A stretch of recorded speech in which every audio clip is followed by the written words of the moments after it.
¿Me confirman, por favor, si logran ver las diapositivas y si me escuchan bien? ¿Sí?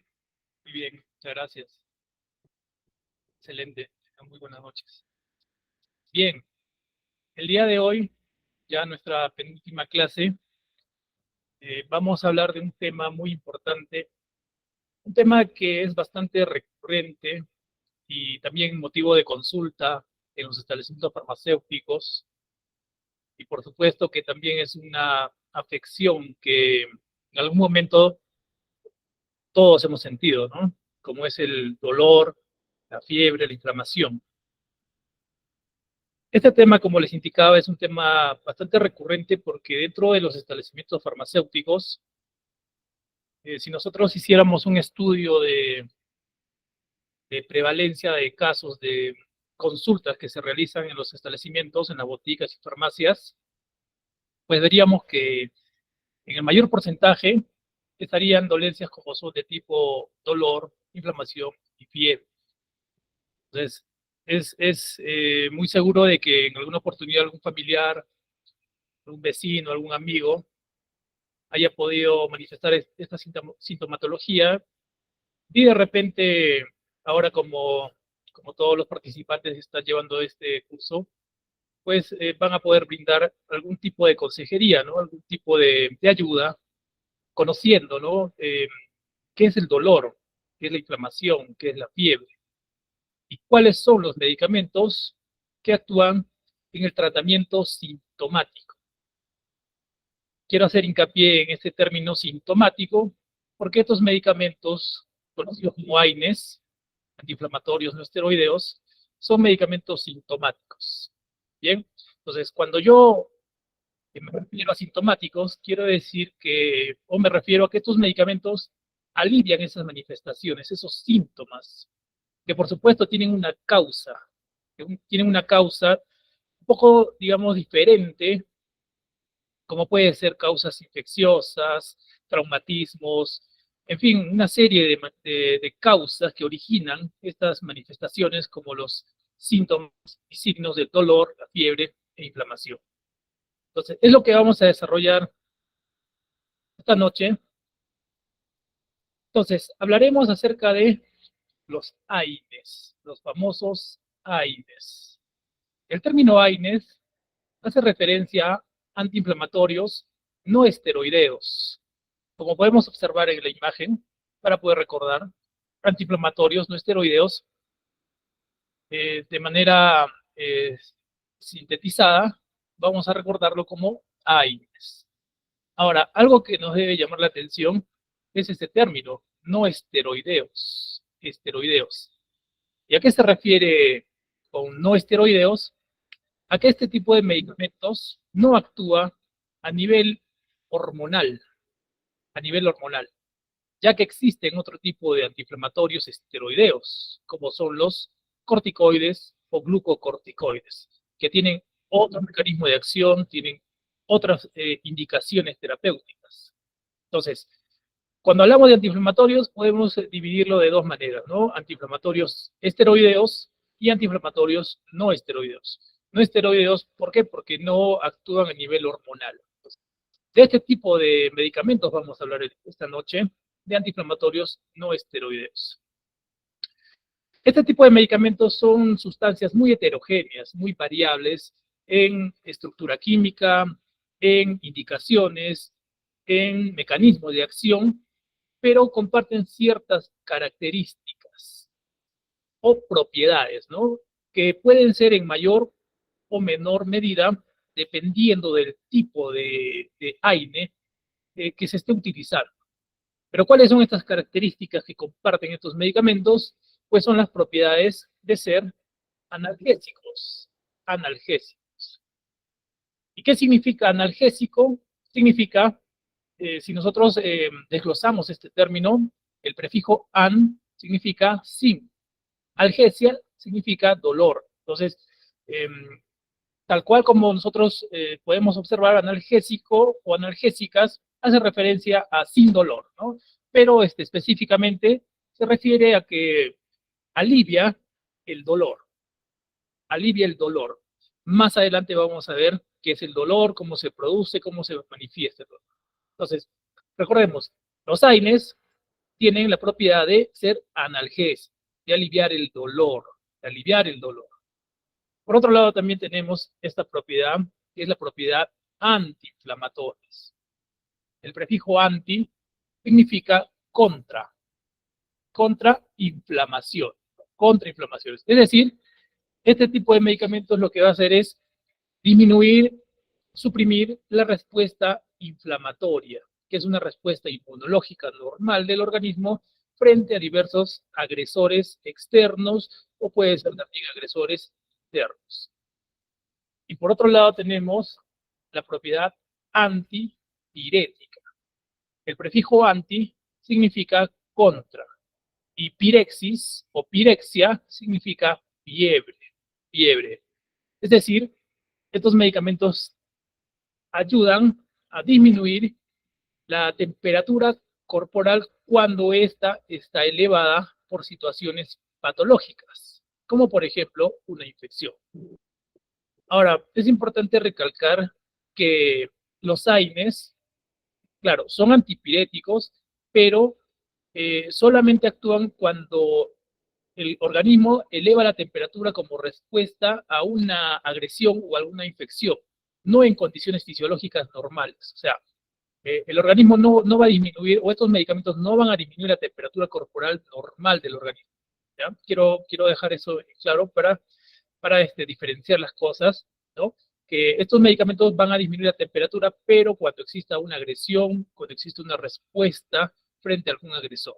Bien, en condiciones patológicas, no en condiciones fisiológicas. Entonces, por eso decía e indicaba al inicio que estas sustancias son heterogéneas, ¿no? ¿Por qué? Porque presentan en mayor o menor medida, en algunos casos, mayor propiedad analgésica, en otros casos, mayor propiedad antiinflamatoria, y en otros casos, mayor propiedad antipirética.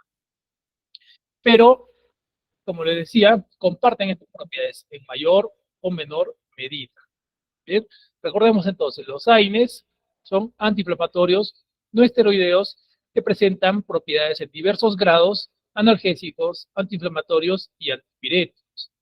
Hay otras propiedades más que las voy a indicar un poco más adelante con unas imágenes. Uno de los AINES más representativos es la aspirina. La aspirina es un compuesto que inicialmente fue extraído y fue purificado y sintetizado a partir de la corteza del sauce. Esta planta de aquí, sauce, su nombre científico es Salix alba, dio dentro de sus componentes el ácido salicílico. Ácido salicílico. Y fue Felix Hoffmann, en el laboratorio de Bayer, quien sintetizó y obtuvo, ¿no?, a partir de esta corteza del sauce, la molécula del ácido acetil salicílico. Ahora, ¿por qué se llama aspirina? Porque el laboratorio Bayer, al haber realizado el descubrimiento, le dio una patente a este principio activo, ¿no? Y le dio el nombre de aspirina, que por un tiempo fue exclusividad del laboratorio Bayer. Pasado el tiempo, otros laboratorios pudieron también fabricarlo y comercializarlo, ¿no? Esto se dio en el año de 1897. Entonces, si recordamos un poco de la historia de la farmacología, en la época de la síntesis, ¿no?, Felix Hoffmann fue uno de los representantes. ¿Por qué? Porque a través de las extracciones, de la identificación de las moléculas, de los prototipos, con diversas reacciones bioquímicas, pues podía sintetizarlos, podía purificarlos, aislar inicialmente los principios activos, purificarlos y poder masificar su producción, ¿no? Es así como se dio lugar al uso de los analgésicos antiinflamatorios, ¿no? Y fue un boom este medicamento porque ayudó a aliviar las manifestaciones justamente del dolor, de la inflamación y la fiebre, ¿no?, en diversas enfermedades de la época. Este tipo de compuesto, el ácido salicílico, no solamente presentaba la propiedad de ser analgésico, antipirético, antiinflamatorio, sino también a través del uso tópico, a través del uso cutáneo, tenía otras propiedades, como por ejemplo de ser exfoliante, de ser incluso a altas dosis ser irritante, ser cáustico. El ácido salicílico, que es un compuesto, también es utilizado como por ejemplo en formas farmacéuticas, dérmicas o tópicas, como cremas, como soluciones o lociones, ¿no? Con otras propiedades. Entonces, este fue el AINE más representativo a través de la historia. Posteriormente también se sintetizaron otros analgésicos, ¿no? Por ejemplo, el ibuprofeno, ketorolaco, naproxeno, entre otros, que provinieron de otras moléculas, de otro tipo de moléculas. Entonces, vamos a ver aquí un poco de cuáles son los usos clínicos que se le da a este tipo de medicamentos, ¿no? No específicamente de la aspirina, sino de todo ese grupo de analgésicos antiinflamatorios no esteroideos. Entonces, vemos que dentro de los usos clínicos se encuentra la propiedad de ser analgésico, ¿no? ¿Y en qué casos se puede utilizar esta propiedad analgésica? Como por ejemplo en dolores leves a moderados, leves a moderados. Leve, moderado de origen somático, como por ejemplo músculo esquelético, es decir, situaciones en las cuales se manifiesta el dolor y la inflamación como una artritis, como por ejemplo una artrosis, o por ejemplo un dolor de contracción muscular o fatiga muscular. O a eso se refiere con dolores de tipo musculoesqueléticos o de origen somático. Dolores postoperatorios, ¿no? Postoperatorios. Siempre cuando hay una intervención quirúrgica, el tejido que ha sido de alguna manera dañado, pues posterior a las intervenciones siempre se presenta el dolor, se presenta la inflamación. En esos casos también se puede utilizar los AINES como medicamento sintomático para aliviar el dolor. También en dolores viscerales, ¿no? Como por ejemplo la dismenorrea. La dismenorrea es una de las manifestaciones que presentan las mujeres cuando tienen el periodo, ¿no? Que es una eliminación, la expulsión de un óvulo no fecundado que se da mensualmente cuando la mujer no ha concebido, no ha procreado, ¿no? No ha procreado. Entonces, ¿qué es lo que pasa con el útero? Pues como es una musculatura, realiza una contracción para expulsar ese óvulo que se convierte en sangre, y ese movimiento de contracción pues genera un dolor, ¿no? A eso se le conoce como dismenorrea. Entonces también los AINES se utilizan, ¿no? Para esos casos de dismenorrea o dolor de cólico menstrual, ¿no? Por ejemplo, ahí tenemos por ejemplo, el Ponstan RD, tenemos también Anaflex, ¿no? Que contienen diclofenaco y naproxeno, que son AINES también. También dolores de tipo cólico renal, ¿no? El cólico renal, por ejemplo, en el caso de una contracción cólica, una contracción que se puede dar por diversas manifestaciones, como por ejemplo cálculos renales, por ejemplo alguna afección renal, ¿no? Una contracción de la musculatura renal, ¿no? También dolores óseos metastásicos, es decir, dolores de tipo cáncer, cáncer a los huesos. Pero en este tipo de dolores metastásicos, los AINES, al ser medicamentos para uso analgésico o dolores leves, moderados, no va a ser de mucha ayuda. Por el contrario, va a ser más bien un coadyuvante para otro tipo de analgésicos que son más potentes, ¿no? Por ejemplo, los analgésicos de tipo opioides u opiáceos, ¿no? Porque también se pueden combinar. En la terapia del dolor existen escalas para utilizar esos medicamentos. Dentro de las escalas, de las primeras escalas están los AINES. Cuando va avanzando la severidad del dolor, se pueden asociar a opioides, se pueden asociar incluso a anestésicos, u otro tipo de medicamentos de mayor potencia. También tenemos la propiedad de ser antiinflamatorias, antiinflamatorias, tanto de origen patológico, patológico como también de origen traumático, ¿no? Por ejemplo, una enfermedad clásica en la cual se utilizan los AINES es la artritis reumatoidea o artritis reumatoide. La artritis reumatoide se caracteriza justamente, si nosotros vemos este término de artritis, quiere decir inflamación de las articulaciones. Inflamación de las articulaciones. Esta enfermedad es una enfermedad autoinmune, en la cual el sistema inmunológico ataca las articulaciones, provocando una inflamación de origen inmunológico progresivo y crónico, ¿no? Que se manifiesta por deformación e inflamación de los nudillos.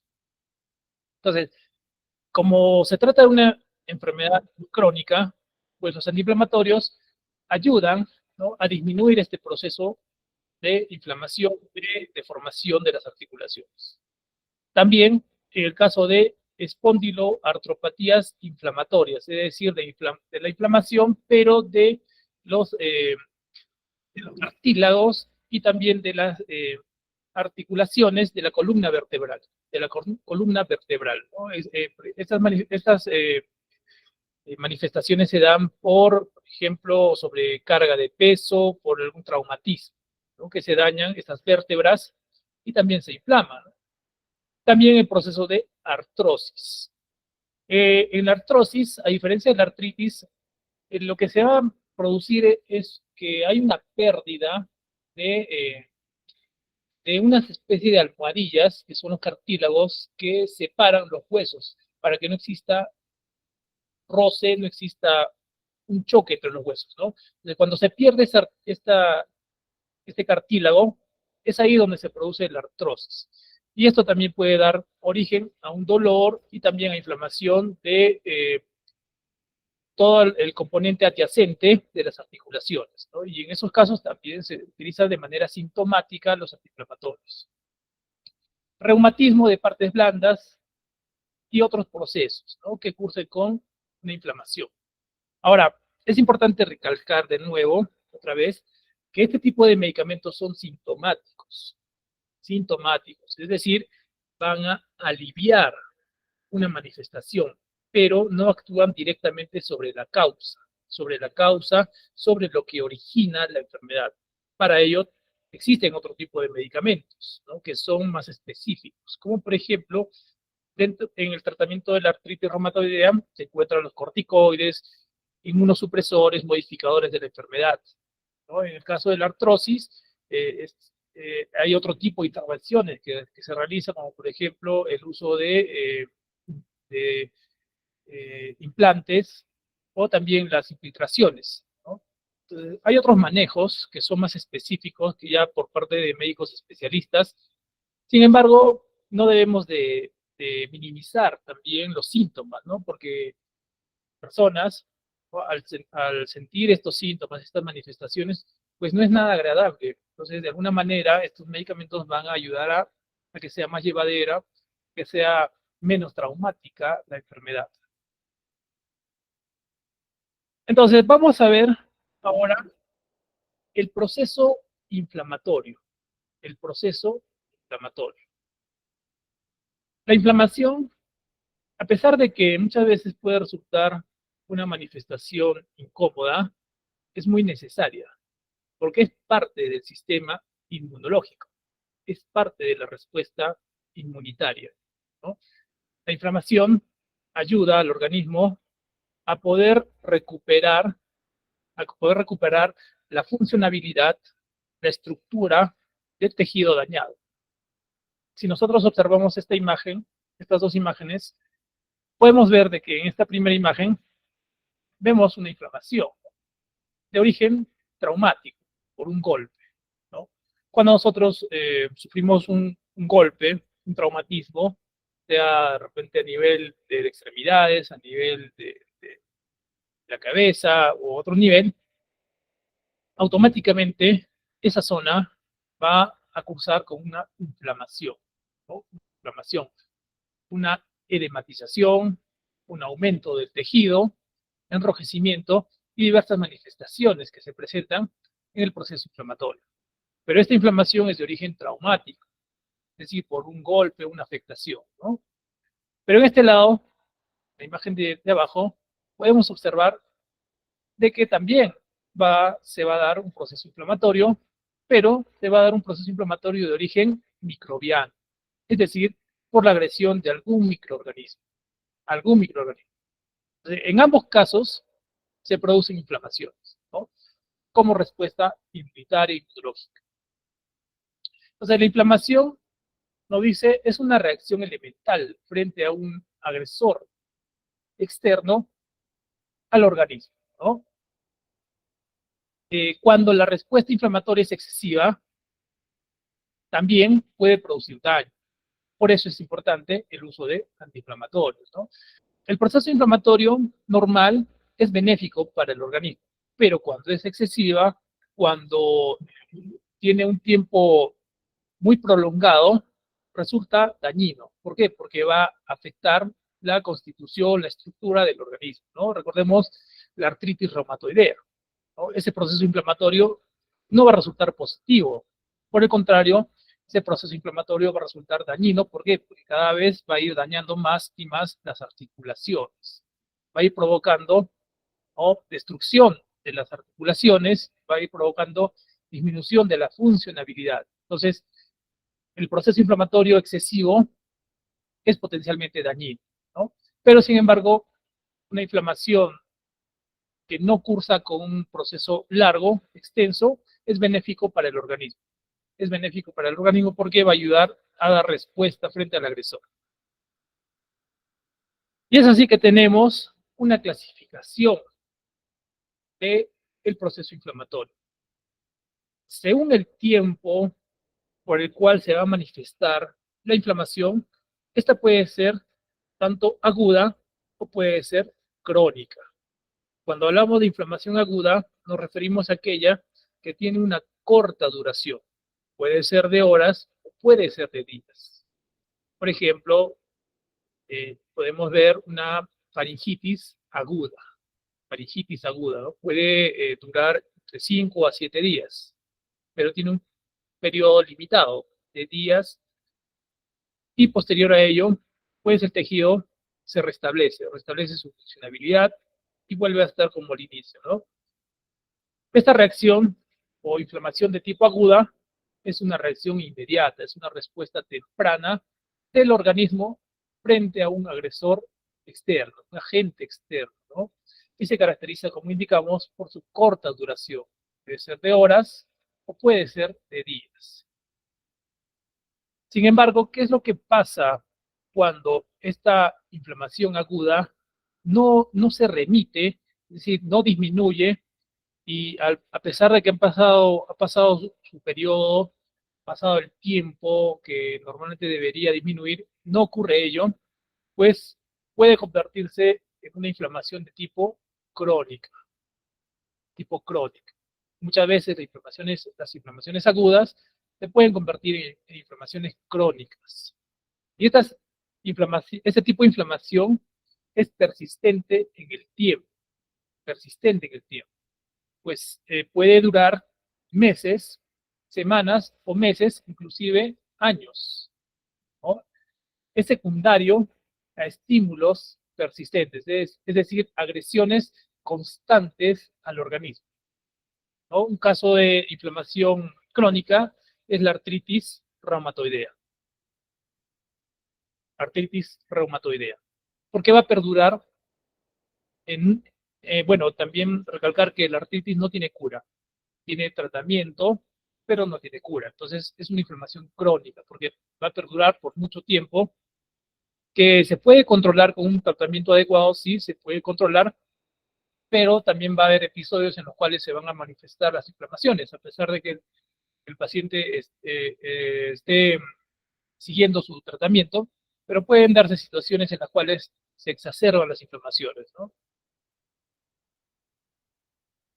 ¿Qué es lo que caracteriza a un proceso inflamatorio? Es decir, ¿qué observamos o qué se observa cuando existe o se presenta la inflamación? Se observan signos cardinales. Esto fue dado por Cornelio de Celso para poder designar a un proceso inflamatorio. Es decir, cuando se observaba en una persona que por alguna situación traumática o infecciosa presentaba una inflamación, un proceso inflamatorio, se observaba que en la zona dañada, presentaba calor, calor. ¿Por qué se da el calor? Porque los vasos sanguíneos se van a contraer de tal manera de que la sangre fluya al lugar donde exista la inflamación y genere calor, genere calor. Otro signo cardinal es el rubor o enrojecimiento, ¿no? Si nosotros observamos o recordamos alguna situación en la cual hayamos tenido un proceso inflamatorio, pues vemos de que la zona dañada, ¿no?, va a estar caliente y va a estar enrojecida inicialmente, ¿no? Enrojecida. Y también se observa el tumor. ¿Qué es el tumor? Es el agrandamiento del tejido, ¿no? Cuando el tejido eh, agrupa mayores células, de tal manera de que se hace más grande, se forma un tumor, ¿no? Pero no un tumor cancerígeno, por ese caso, ¿ya? Los tumores cancerígenos también también tienen manifestaciones de procesos inflamatorios, pero tienen orígenes muy variables, muy diferentes, ¿no? Es más complejo la tumoración, ¿no? Estamos viendo acá el proceso inflamatorio. A la vez también se va a dar presencia de dolor, ¿no? Presencia de dolor. De todas maneras, va a haber el dolor. Y otro signo cardinal que incluyó, porque inicialmente eran 4 signos cardinales, pero se incluyó otro signo cardinal que era la pérdida de la función. Pérdida de la función, ¿no? Es decir, la zona afectada, pues por el proceso inflamatorio, no tenía la funcionabilidad normal, ¿no?, que tenía antes de sufrir el proceso traumático o el proceso infeccioso que dio origen a la inflamación, ¿no? Entonces, los signos cardinales, en resumen, que se observan en un proceso inflamatorio van a ser el calor, rubor, tumor, dolor y la pérdida de la función. Pérdida de la función. Cuando observamos estos signos cardinales, estamos frente a un proceso inflamatorio. Frente a un proceso inflamatorio. Ejemplo de procesos inflamatorios, tenemos por ejemplo, rinitis aguda, faringitis aguda, tenemos, por ejemplo, una gastritis, itis, el sufijo itis significa inflamación, ¿no? Itis. Estoy seguro de que en alguna ocasión han escuchado ese término itis, ¿no? Pero significa inflamación, ¿no? Por ejemplo, una meningitis, una encefalitis, diversas inflamaciones que se pueden dar en el organismo. ¿Qué es lo que causa u origina la inflamación? ¿Por qué se produce la inflamación en el organismo? Pues se debe a diversos agentes agresores o situaciones que se presentan de forma externa y también de forma interna. Dentro de los agentes microbianos, que es un tipo de causales de procesos inflamatorios, están los agentes infecciosos. Agentes infecciosos como, por ejemplo, bacterias, virus, hongos. Este tipo de microorganismos, al entrar en contacto y producir una patología, una enfermedad, una afección en el organismo, van a dar lugar a un proceso inflamatorio. ¿Por qué? Porque el organismo va a responder, ¿no?, mediante el sistema inmunológico, generando este proceso inflamatorio. ¿Bien? Entonces, cualquier microorganismo, sea bacteria, sea virus, sea hongo, puede ocasionar una enfermedad, una patología en el organismo humano, y el organismo humano va a reaccionar mediante procesos inflamatorios inicialmente. También tenemos agentes irritantes. Agentes irritantes. Son aquellas sustancias, sean de origen químico, pueden ser físico-químicas o físicas, que pueden lesionar o causar daño al tejido, ¿no? Por ejemplo, pueden ser los gases irritantes, puede ser incluso eh, líquidos cáusticos, puede ser líquidos con temperaturas elevadas bajo temperaturas muy bajas, ¿no? Que pueden afectar o causar un daño a un tejido. También puede ser ocasionado la inflamación por isquemias, es decir, por disminución del flujo sanguíneo, ¿no? Esto se da por la vasoconstricción de las venas, ¿no? Cuando no hay un flujo adecuado, puede originarse un proceso inflamatorio. Y también otra de las causas de la inflamación son las lesiones. Lesiones, es decir, los golpes, ¿no? Por ejemplo, aquí en esta imagen podemos observar a dos boxeadores, ¿no? Imagínense ustedes, al final de esta pelea de box, cómo termina, ¿no? La persona, cómo terminan las personas, ¿no? Terminan bastante inflamados en el rostro, en diversas partes del cuerpo. ¿Y esto a causa de qué? De las lesiones o los traumatismos o los golpes. Eh, y también aquí en esta imagen superior podemos observar también un proceso inflamatorio, ¿no? Que es una amigdalitis. Pero esta amigdalitis, si observamos aquí unas placas blanquecinas a grisáceas, pues es originado por un microorganismo, una bacteria. Una bacteria está afectando las amígdalas, las está infectando, y las amígdalas están respondiendo mediante el proceso inflamatorio, mediante esta respuesta inmunológica que es la inflamación, ¿no? Entonces, son diversos factores, son diversas causas, pero que pueden originar también procesos inflamatorios, ¿no? De igual o mayor o menor magnitud. A nivel celular, a nivel de la célula, ¿cómo se produce la inflamación? ¿Qué es lo que ocurre en la célula para que se origine la inflamación? Recordemos que la célula está rodeada por una membrana celular, membrana celular. Y esta membrana celular, en su mayoría, está compuesto por fosfolípidos de membrana, fosfolípidos de membrana. Entonces, ¿qué pasa cuando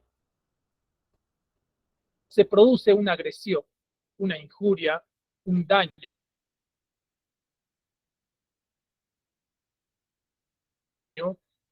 a esta membrana celular, a la membrana de fosfolípidos? Se desencadena una serie de reacciones bioquímicas. Entonces, tenemos la membrana, sufre un daño y se presenta la acción de una enzima, que es la fosfolipasa. La fosfolipasa origina el ácido araquidónico. El ácido araquidónico es un aminoácido que se produce a partir de los fosfolípidos de membrana, ¿no? Por acción de la fosfolipasa. La fosfolipasa, cuando identifica la agresión, le dice, de términos sencillos, ¿no? Le dice a la membrana, sintetiza ácido araquidónico, produce ácido araquidónico. Entonces, le ayuda a producir a esta membrana ácido araquidónico. Y una vez que se produce el ácido araquidónico, vamos a ver de que existen dos vías. La vía de la ciclooxigenasa y la vía de la lipoxigenasa.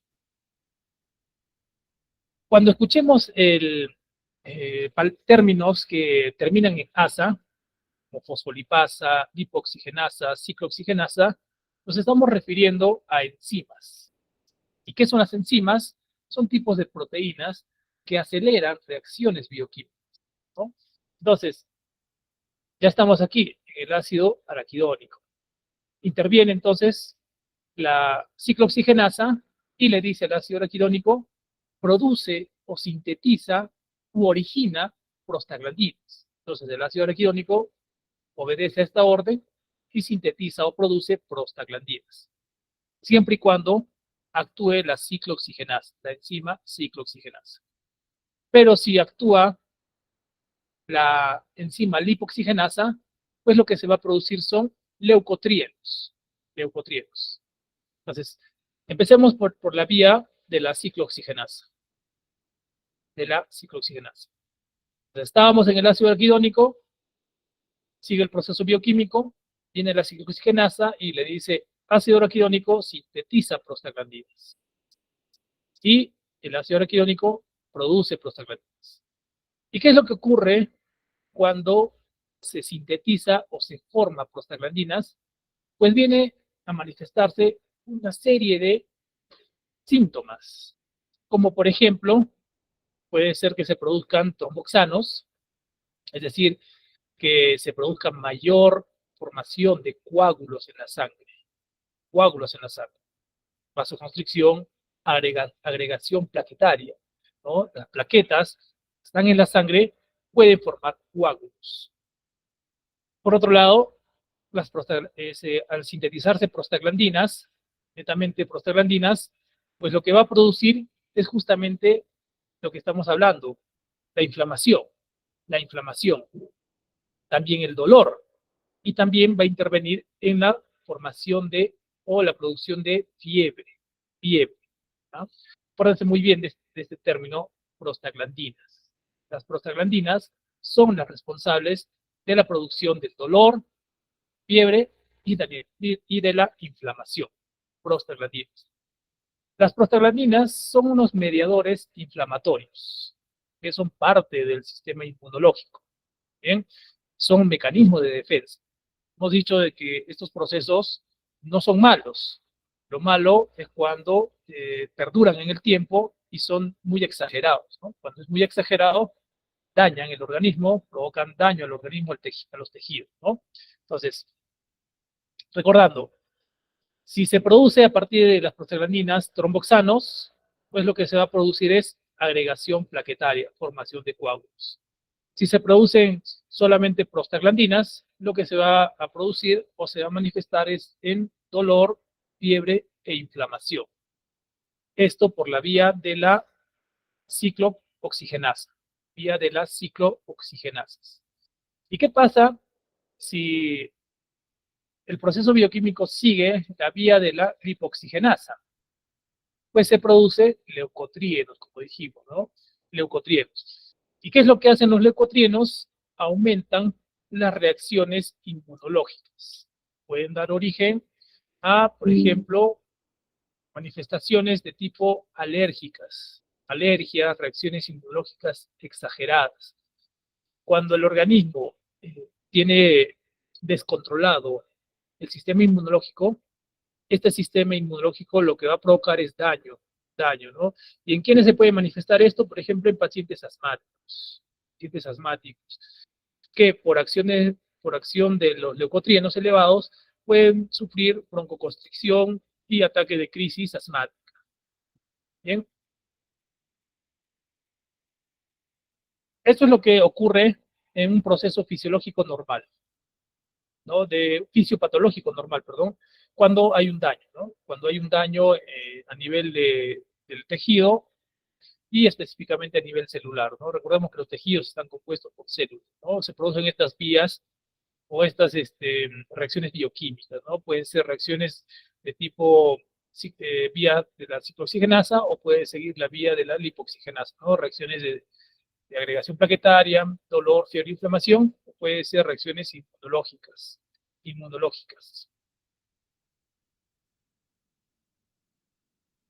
Por otro lado, tenemos otra manifestación que es la fiebre.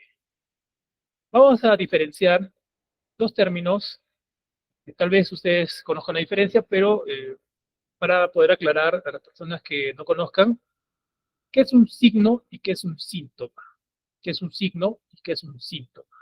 Muchos conocen esta diferencia, pero vamos a aclararla para los que no.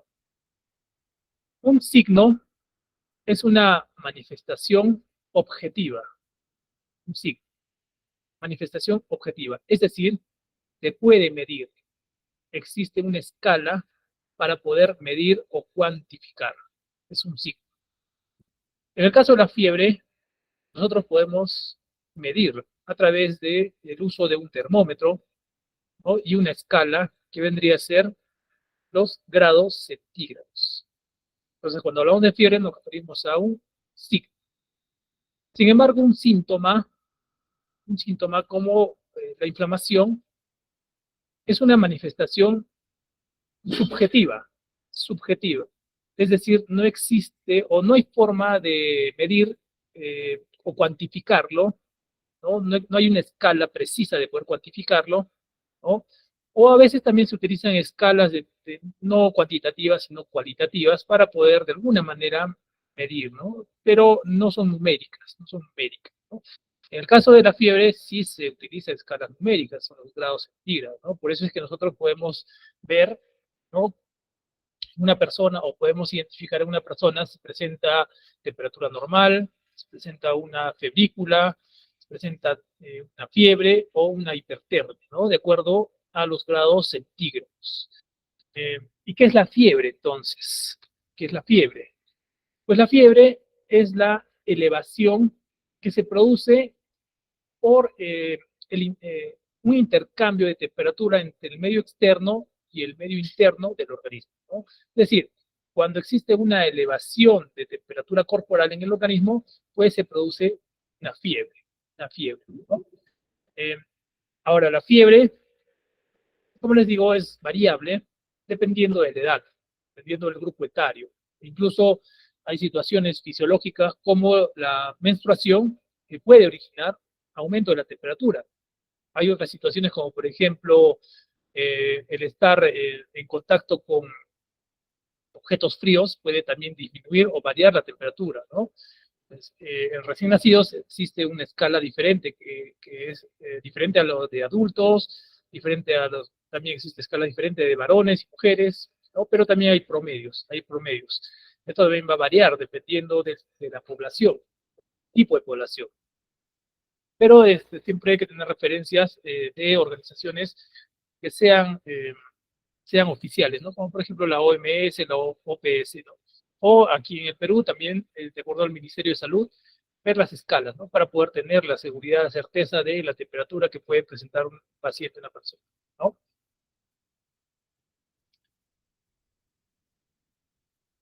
En el organismo, en nuestro organismo, a nivel del sistema nervioso, nosotros tenemos un centro termorregulador de la temperatura. Es la que controla, ¿no? El intercambio de temperatura que se produce en el organismo, tanto por influencias externas, influencias internas o por contacto con diversos agentes, ¿no? Por ejemplo, puede ser objetos muy fríos, objetos muy calientes, bebidas o alimentos, entre otros, ¿no? Eh, este termorregulador, ¿no?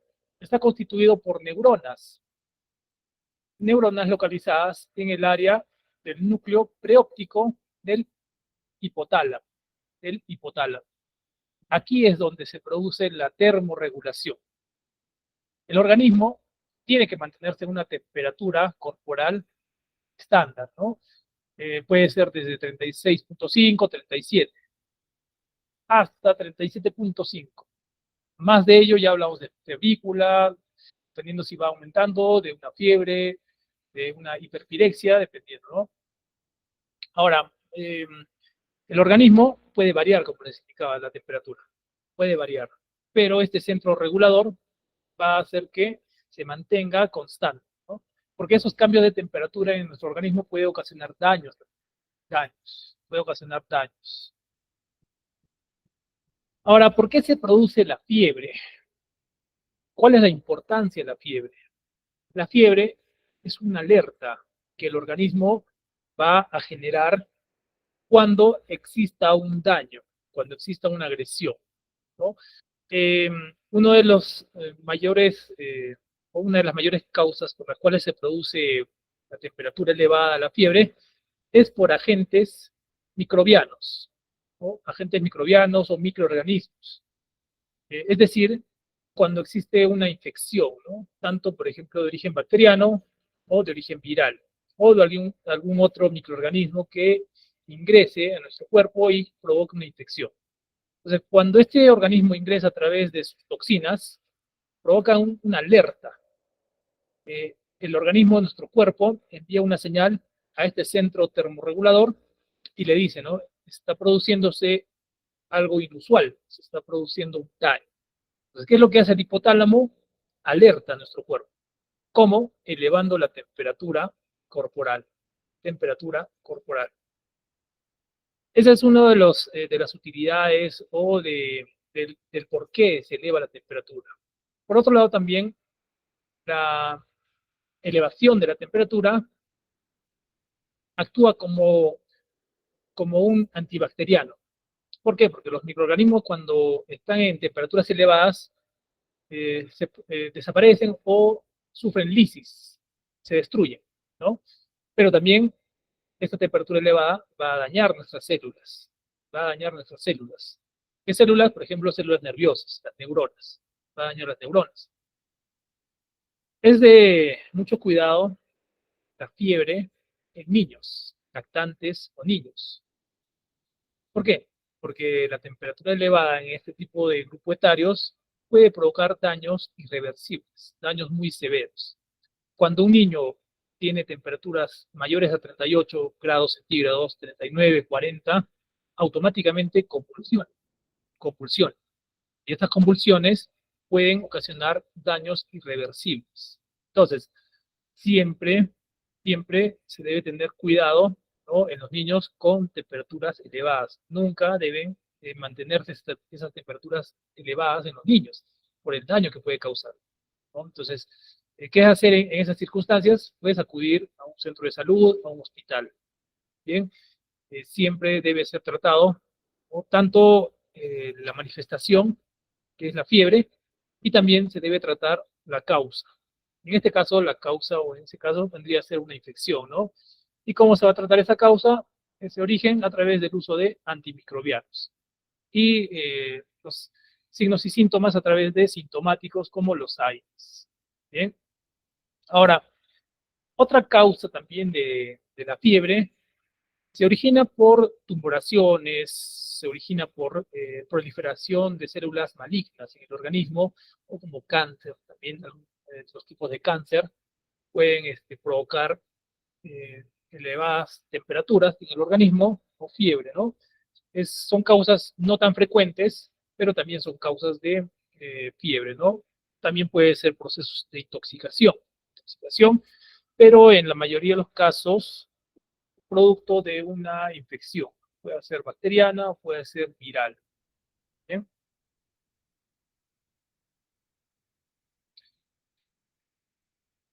Otra manifestación que tenemos es el dolor. El dolor. Aquí, para poder interactuar un poco, quisiera que ustedes a través del chat, del mensaje, me puedan indicar si el dolor es un signo o un síntoma. ¿Qué opinan ustedes? ¿Es un signo o un síntoma?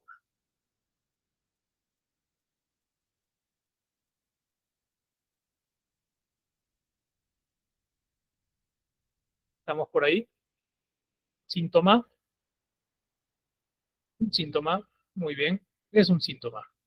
Efectivamente, un síntoma. ¿Por qué? Porque no se puede medir la intensidad del dolor, ¿no? No hay una escala que permita medir, una escala numérica del dolor, ¿no? Es subjetivo, es subjetivo. Si ustedes, por ejemplo, ¿no?, se les preguntaría, ¿no?, en un dolor, ¿cuánto te duele? Ustedes subjetivamente pueden decir, me duele de repente mucho, ¿no?, o me duele poco, pero ¿cuánto es mucho y cuánto es poco?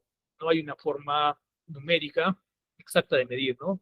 Existen formas indirectas de medirlo, ¿no?, a través de escalas, por ejemplo, analógicas, escalas numéricas, pero subjetivas. Por ejemplo, te dicen, del 1 al 10, ¿cuánto te duele? ¿No? Si tiene, eso va a depender también del umbral del dolor, ¿no? Hay muchas personas que no toleran el dolor, entonces pueden decir, me duele 11, ¿no? Del 1 al 10 me duele 11, pero me duele mucho, ¿no? Pero eso es subjetivo. Y de repente otros que sí tienen tolerancia al dolor pueden indicar que el dolor de repente es del 1 al 10 puede ser 5, ¿no? Pero es subjetivo, no es algo exacto, ¿no? Bien. Un dato curioso, bueno, un dato que de repente también lo conocen, es que las mujeres tienen mayor tolerancia al dolor, ¿no? Uno de los dolores más intensos es el de parto, ¿no? Dar a luz. Dolor bastante, bastante, bastante intenso. Y el varón no tiene tanta tolerancia, ¿no? Bueno, el dolor también es parte del sistema inmunológico, parte de la respuesta inmunológica. También a pesar de que es una sensación desagradable, es necesario, es necesario. ¿Por qué es necesario el dolor? ¿Por qué? Porque nos alerta frente a una agresión. Imagínense una persona que que no sienta dolor, que también hay casos de personas que por situaciones genéticas no sienten dolor. ¿Qué es lo que pasa? Esta persona, al estar frente a un agresor, pues no va a reaccionar. Y esa circunstancia de agresión va a provocarle daño. Imagínense una persona que no se dé cuenta y se esté quemando, ¿no? Con fuego. No se da cuenta porque no siente el dolor. Pues no va a retirar la mano. ¿Qué va a pasar con el tejido? Pues se va a dañar. Por eso es importante el dolor. El dolor nos alerta y nos ayuda a poder evitar, ¿no?, la agresión o agentes agresores o los daños potenciales que se pueden presentar en el ambiente, ¿no? Eh, También se dan situaciones en pacientes diabéticos, ¿no? Pacientes diabéticos que pierden la sensibilidad a nivel de los pies, en la planta de los pies, no sienten dolor, no sienten dolor por la enfermedad, por la diabetes, ¿no? Porque se afecta la circulación sanguínea, pierden la sensibilidad, también se afectan los nervios, ¿no?, las terminaciones nerviosas. Entonces, ¿qué pasa con este tipo de pacientes? ¿No? Muchas veces pueden sufrir daños a nivel de los pies y no darse cuenta. Y eso se va convirtiendo en la gangrena. Y es por eso que también terminan muchas veces con las extremidades amputadas, ¿no? Los pies, por ejemplo. Entonces, es importante el dolor, a pesar de que es una sensación desagradable, pero también es necesaria, ¿no? El dolor es causado por estimulación de carácter nocivo, de carácter dañino, de carácter agresor, ¿no? Y esta respuesta se da, ¿por qué? Porque ese estímulo viaja a través de terminaciones nerviosas sensoriales, ¿no? Terminaciones nerviosas sensoriales. Aquí vamos a ver un poco de esto, de cómo es que se produce la fisiopatología del dolor. Nosotros tenemos a nivel de la piel, el tejido, tenemos nociceptores del dolor, ¿no? Terminaciones que al entrar en contacto con un agresor, envían una señal desde la vía externa, las vías externas, hacia el sistema nervioso. Envían una señal, ¿no?, un estímulo de dolor que viajan por las vías aferentes. Esa información llega hacia el hipotálamo y el hipotálamo envía una señal por las vías eferentes y esa señal se traduce en dolor. Se traduce en dolor, ¿no? Primero, ¿qué es lo que ocurre? Un estímulo, una sensación, una sensación. ¿Por qué? Porque está interaccionando o está reaccionando el organismo con un agresor, ¿no? Agresor. Y ese estímulo se traduce en una información. Se traduce en una información que es el dolor. Entonces, cuando llega la respuesta, automáticamente, si es por ejemplo en la mano o es en el pie, pues se retira ese miembro para evitar el daño, ¿no? Se traduce en una percepción, ¿no? Un estímulo se traduce en una percepción. Y la percepción hace que nosotros podamos reaccionar frente al dolor. Bien, ahora una vez que hemos visto eh, las manifestaciones que se producen como el dolor, la fiebre y la inflamación, ¿qué es lo que se tiene en la industria farmacéutica o en los medicamentos para poder aliviar este tipo de manifestaciones? Pues tenemos los AINES, ¿no? Los AINES. Nos dice que uno de los descubrimientos más importantes relacionados a la génesis o a la producción del dolor, inflamación y fiebre fue el descubrimiento de las isoformas diferentes de la ciclooxigenasa. Ciclooxigenasa. Aquí, por favor, para poder interaccionar, pudieran por favor escribir en el chat qué es la ciclooxigenasa, qué les había indicado que era la ciclooxigenasa.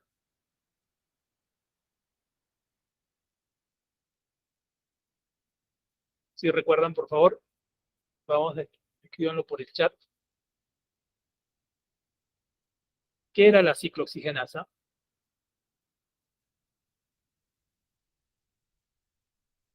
Alternativas, le doy alternativas. A ver, es una proteína Es un lípido, es un carbohidrato, es un ácido graso, es una enzima. ¿Qué era la ciclooxigenasa?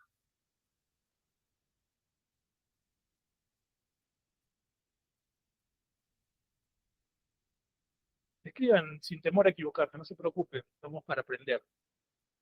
¿Qué era la ciclooxigenasa?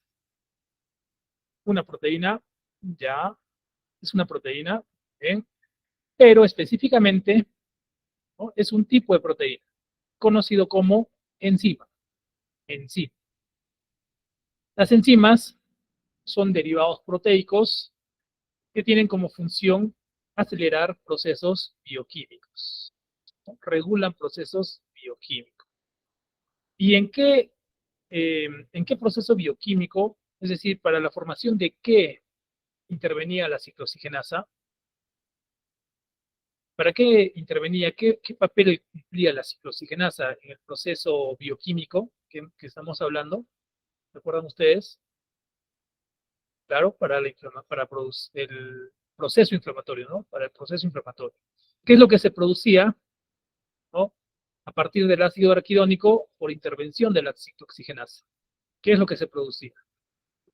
Teníamos el ácido araquidónico, venía la ciclooxigenasa, ¿y qué es lo que producía? ¿Cómo se llama este mediador de procesos inflamatorios? Las prostaglandinas. Muy bien, excelente. Prostaglandinas, ¿no? Y cuando se producía prostaglandinas, a su vez, ¿qué es lo que manifestaba? ¿Qué es lo que se ocasionaba en el organismo? Lo que estamos hablando del tema que estamos tratando el día de hoy. O una vez que ya se produció prostaglandinas, ¿qué es lo que viene después? ¿Qué es lo que se manifiesta?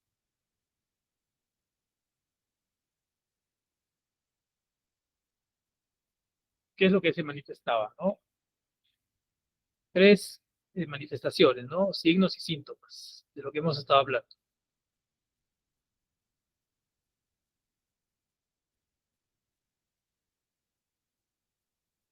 Ya tenemos la prostaglandina, ¿no?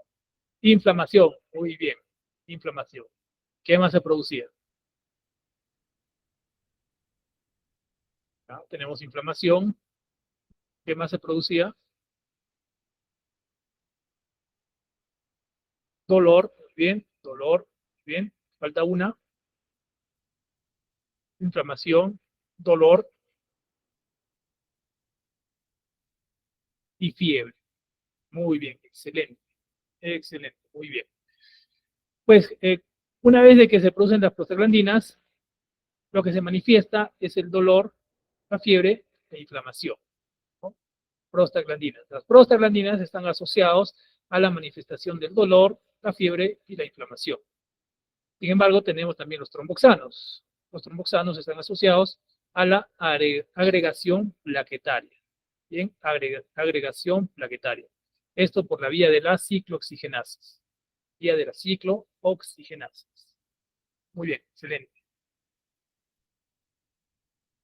Ahora, para poder recordar esto un poco mejor, vamos a volver aquí, a este cuadro, ¿no?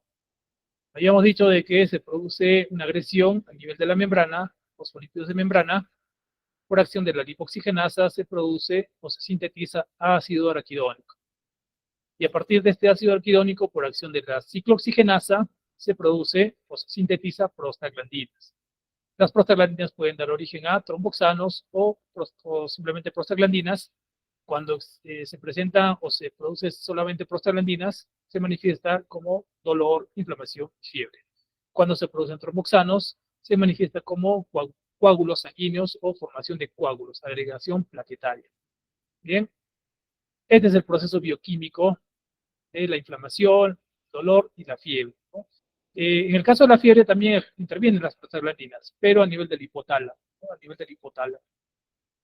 Estos procesos inflamatorios o del dolor también son producidos a nivel periférico, nivel periférico. Ahora, pregunta para poder razonar un poco. ¿Cómo es que los analgésicos, los AINES, pueden entonces disminuir, aliviar el dolor, la fiebre y la inflamación. ¿Qué relación tienen los AINES con esta enzima llamada ciclooxigenasa? ¿Qué relación?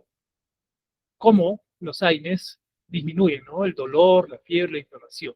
¿Y qué relación tiene con la ciclooxigenasa? Muy bien. Inhibición.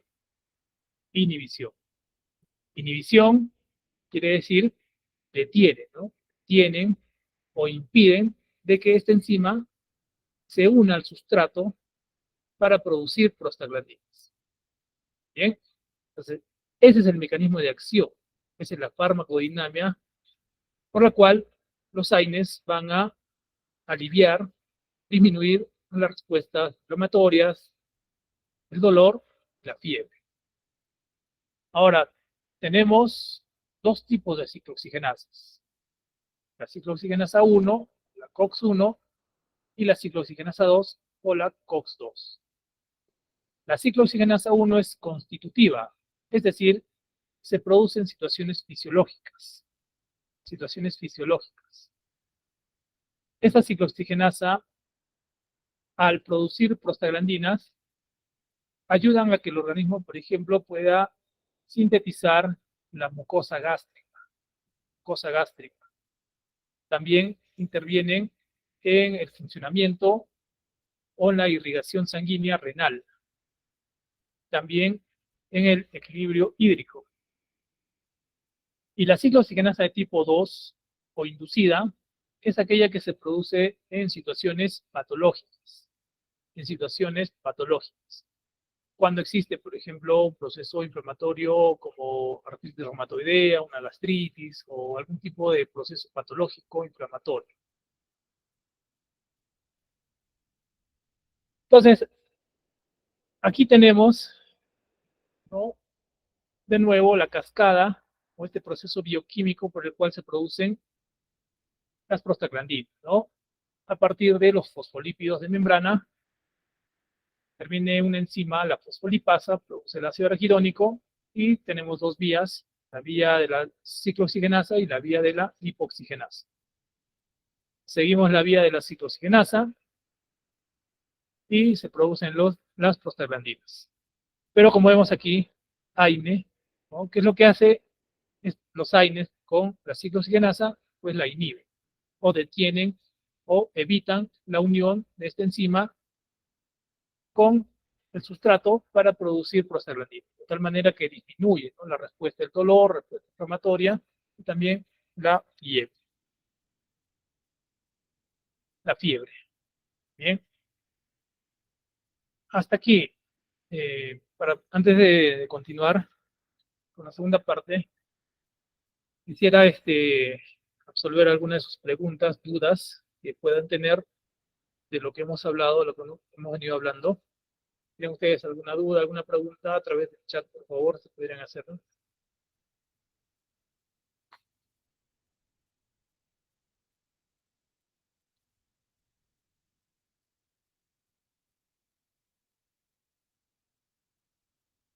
¿Hay alguna pregunta, alguna duda, algún comentario? ¿Se entendió todo o no se entendió nada? Dicen que cuando no hay preguntas es porque se entendió todo o no se entendió nada.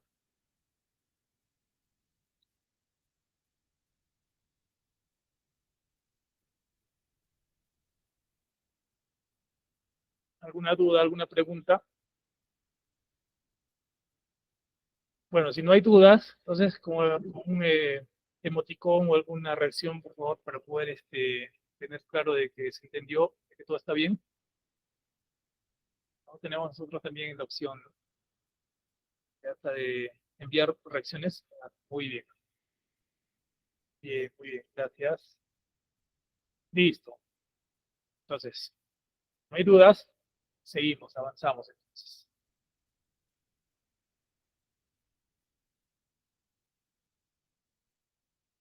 Ah, bien. Sí, ahora vamos a entrar más al detalle acerca de los AINES, propiamente dicho.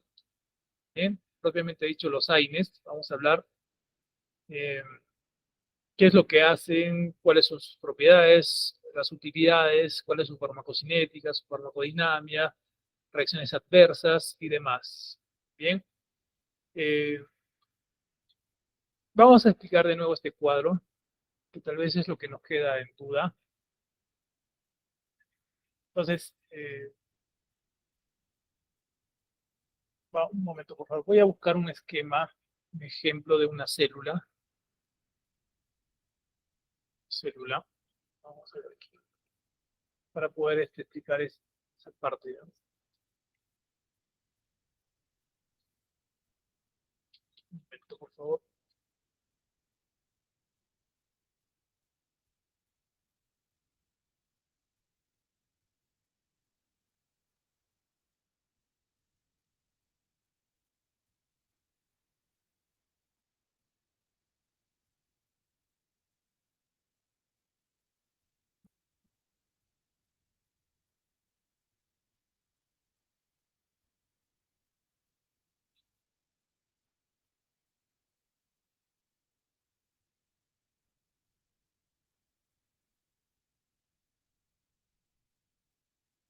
Ya, y encontré un ejemplo.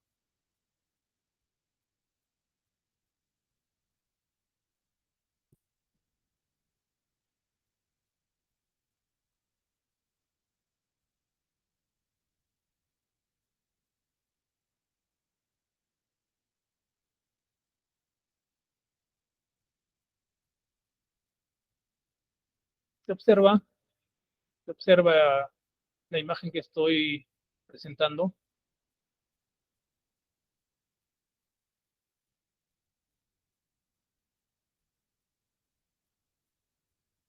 Creo que sí. Bien.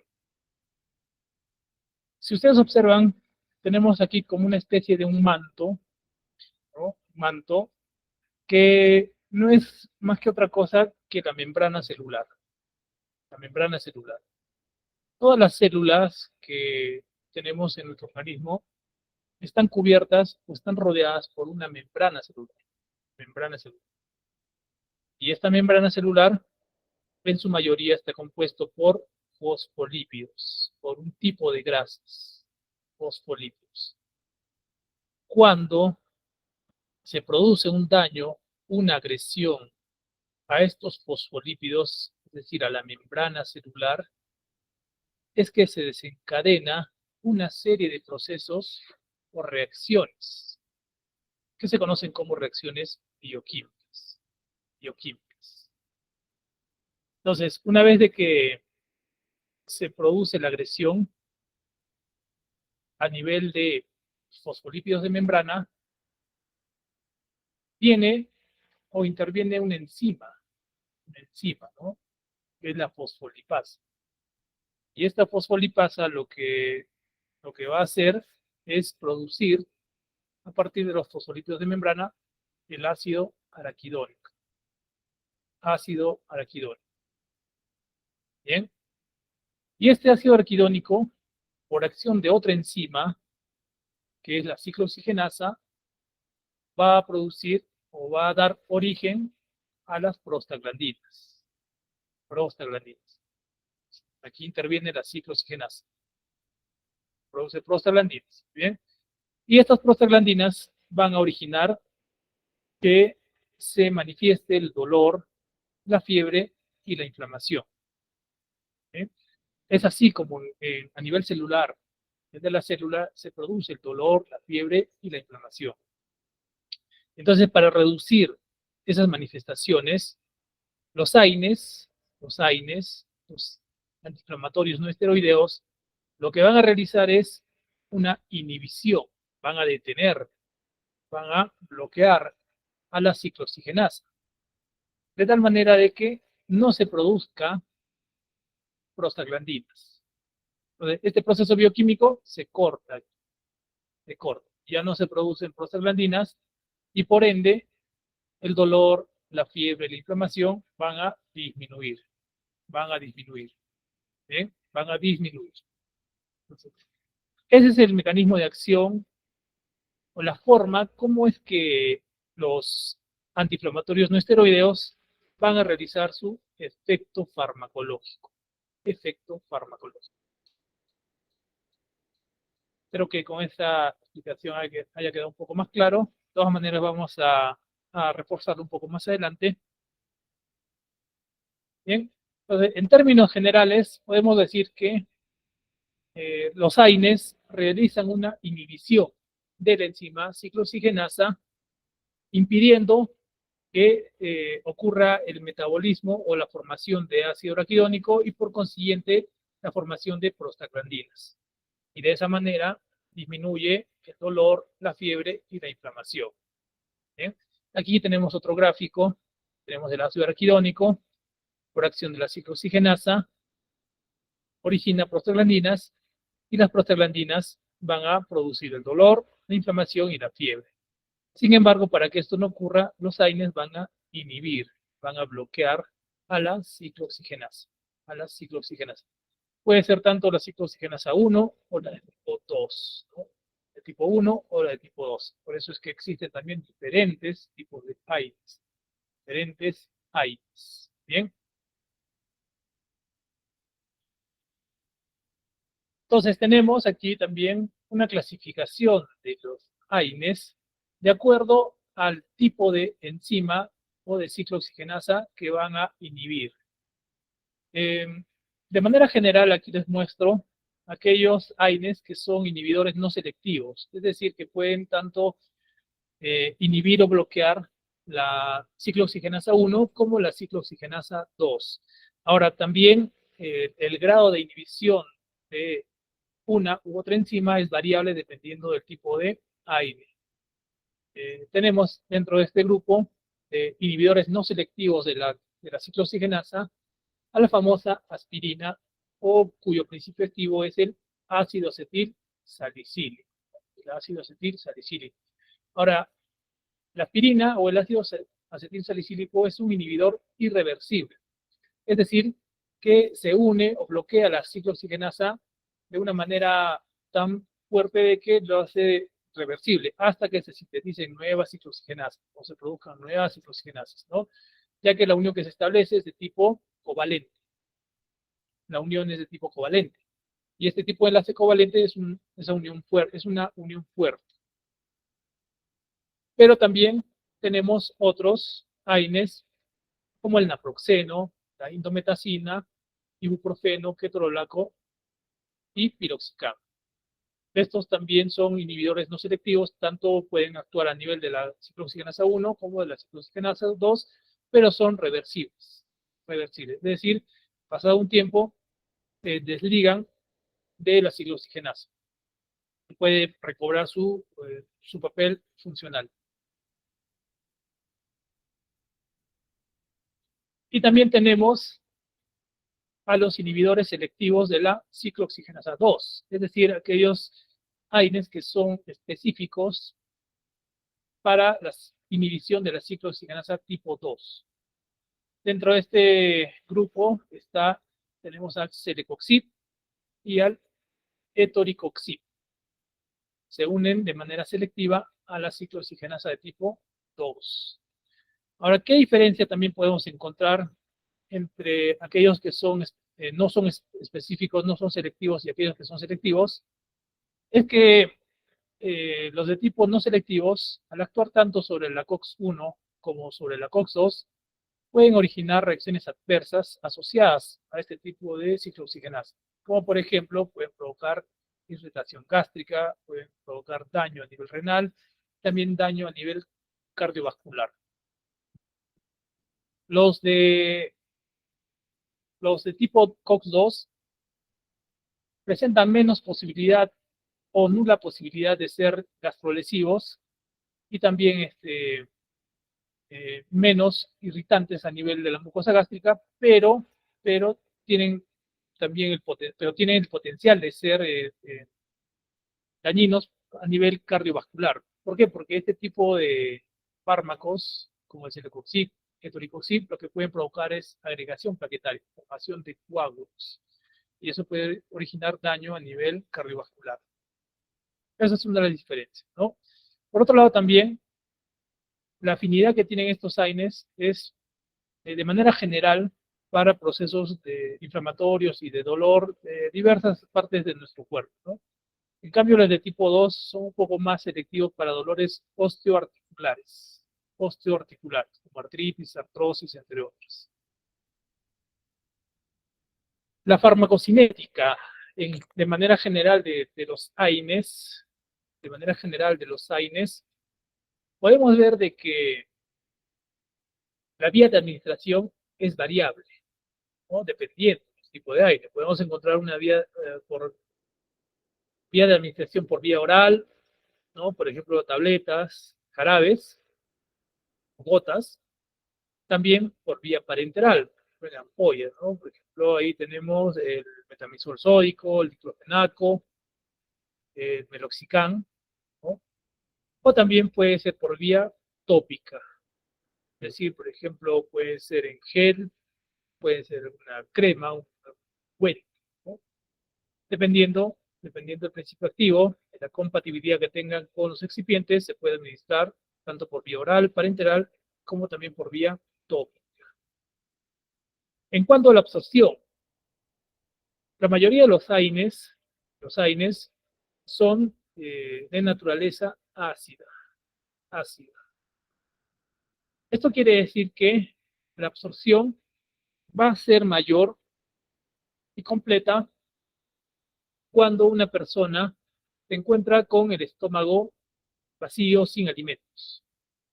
Bien, pero eso puede originar también mayor probabilidad de daño a nivel de la mucosa gástrica, ¿no? Ese es un problema que se presenta.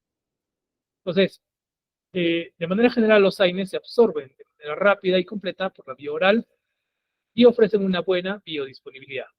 La presencia de alimentos o no influye de manera significativa en la absorción, pero sí puede influir de manera significativa en la irritación gástrica y el daño a nivel del estómago. Justamente una de sus características de los AINES en cuanto a reacciones adversas es que son muy gastrolesivos, ¿no? Excepto el paracetamol. Ahora, el paracetamol estrictamente no es un AINE, no se considera estrictamente un AINE. Bien, les dejo esta pregunta: ¿por qué el paracetamol no se considera estrictamente un AINE? Terminando, o casi por terminar, me responden, por favor. Bien, y si no, yo les aclaro esa duda.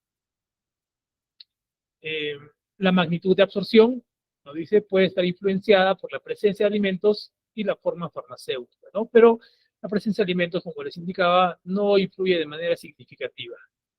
Por el contrario, puede ser incluso positivo, ya que va a disminuir la posibilidad de irritación gástrica. Y la forma farmacéutica va a influenciar la absorción de todas maneras, ¿no? Si es una crema, si es una tableta, si es una ampolla, ¿no? Va a variar, va a modificarse la absorción. La absorción. La distribución, ¿no? Nos dice que este tipo de fármacos son de una naturaleza liposoluble, es decir, tiene afinidad por la grasa, tiene afinidad por esta grasa que se encuentra en la membrana, de tal manera de que la absorción es más rápida, la distribución también es más rápida, y cuando se distribuye, lo hace unido o ligado a una proteína plasmática, una proteína que se encuentra en el plasma sanguíneo, sangre, que es la albúmina. ¿Ya? La albúmina. ¿Por qué la albúmina? Porque su naturaleza es ácida. Y yo les había indicado de que los fármacos de naturaleza ácida se unen a la albúmina. Ahora, es importante también destacar que al ser una sustancia, los AINES, al ser de naturaleza ácida, tienen bastante afinidad por la albúmina. Y esto puede dar lugar a interacciones farmacológicas con otros medicamentos. Es decir, pueden desplazar a otros medicamentos de la unión a la albúmina y hacer de que otros medicamentos tengan mayor cantidad de fármaco libre y aumenten su efecto farmacológico, ¿no? Los AINES interaccionan con múltiples medicamentos, por ejemplo, antihipertensivos y antidiabéticos, ¿no? ¿Y qué es lo que ocasionan? Aumentan el efecto de un antidiabético y como consecuencia pueden provocar hipoglucemia, o de un antihipertensivo como consecuencia pueden provocar mayor hipotensión, ¿no? Y así pueden interaccionar con muchos otros medicamentos, también incluso con anticoagulantes. Vamos a ver más adelante por qué. El metabolismo se produce a nivel hepático, es decir, se biotransforman en el hígado, ¿no? Pero no solamente en el hígado, también puede ser a nivel biliar, dependiendo del tipo de AINE específico. La excreción, en mayor medida, se da a través de la vía renal, a través de la vía renal. Esa es la farmacocinética de manera general de los AINES. ¿Cuáles son las acciones? Acciones farmacológicas, es decir, las utilidades que se le dan a los AINES, ¿no? Tenemos la acción analgésica.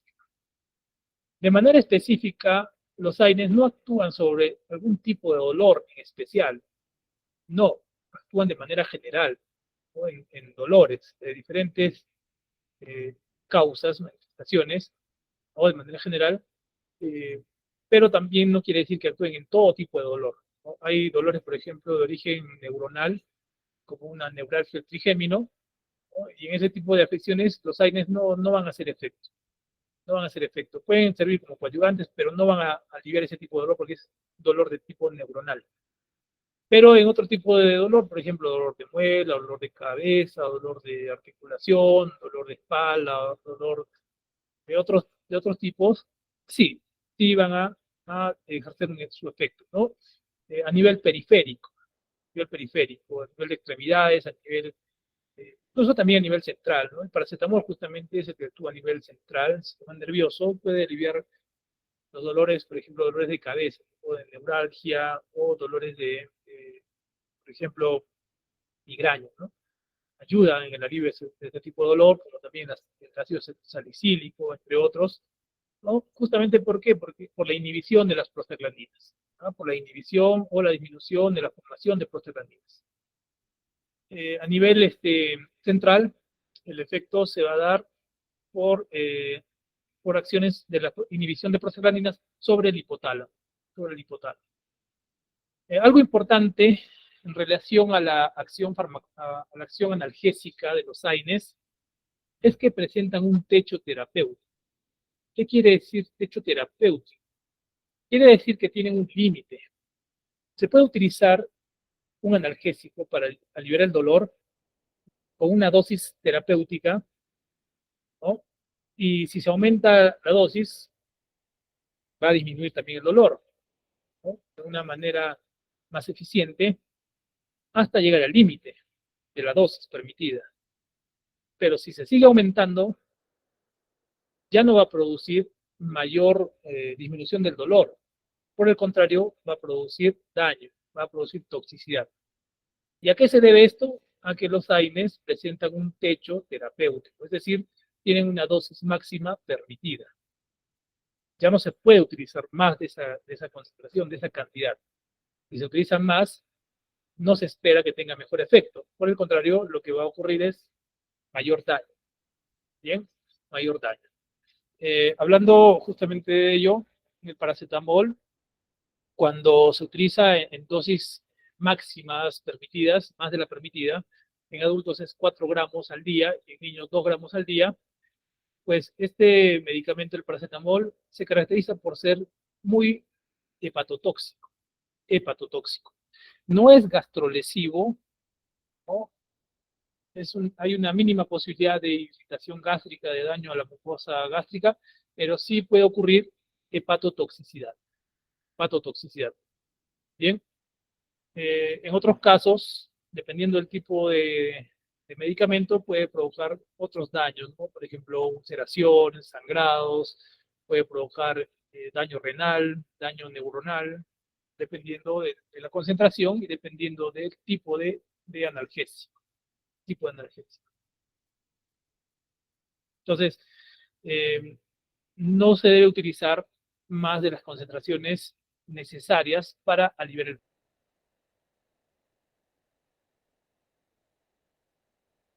rango de dosis permitidas, ya que si se utiliza más, lo que va a ocasionar es daño. especialmente los niños, adultos mayores y mujeres gestantes. Mucho cuidado con eso. Otra propiedad que presenta es la acción antitérmica. Es decir, permite la disminución de la temperatura cuando está elevada por situaciones patológicas. Cuando la temperatura está elevada por situaciones patológicas.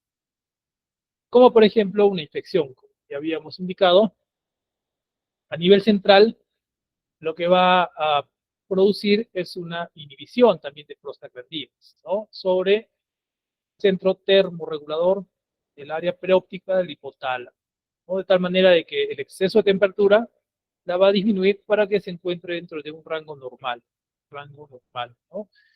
Recordemos que la fiebre es un mecanismo de defensa, ¿no? Pero cuando se prolonga esta temperatura elevada, puede ser dañino para las células, especialmente células neuronales, las células neuronales, ¿no?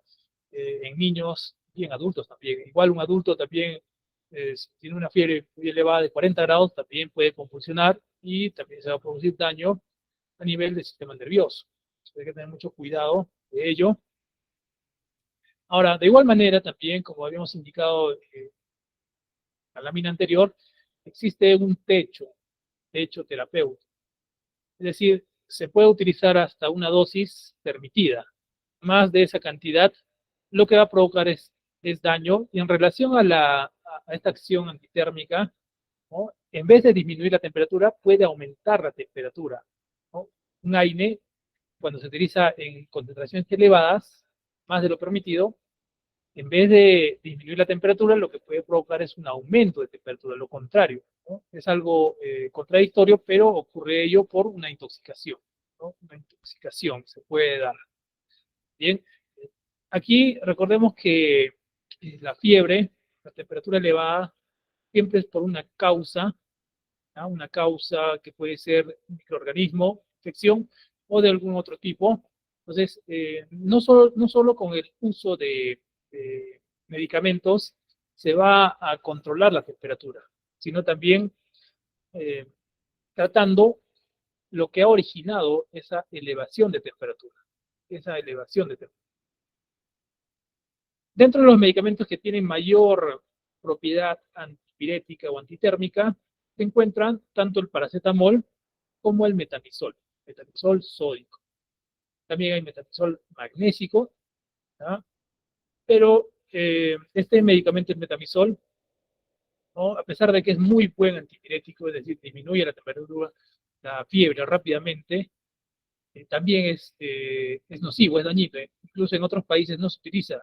¿Por qué? Porque tiene como reacción adversa la agranulocitosis.